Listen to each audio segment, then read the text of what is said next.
আসসালামু আলাইকুম, সবাই কেমন আছেন? আশা করি ভালো আছেন। আজকে মাটির চুলায় দুপুরের রান্না সিম দিয়ে, আলু দিয়ে, মাছ দিয়ে,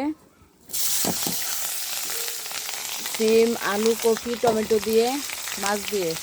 এখানে ভাত হয়ে গেছে, তরকারি ভালোভাবে কষিয়ে নিচ্ছি।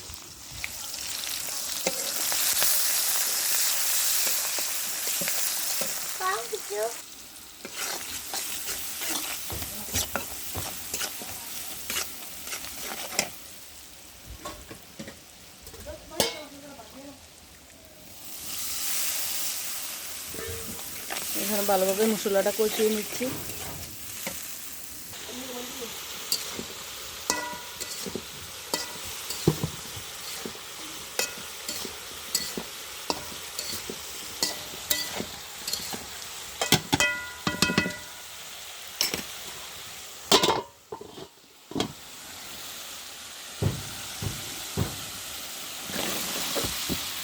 কষানো হয়ে গেছে, এখন সিমগুলো দিয়ে দিলাম ভালোভাবে।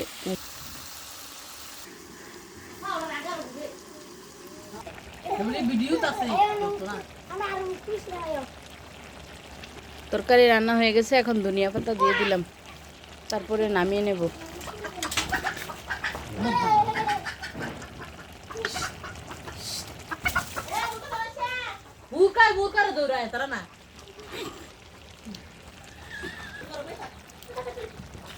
এর তো রান্না হয়ে গেছে, এখন নামিয়ে নেব।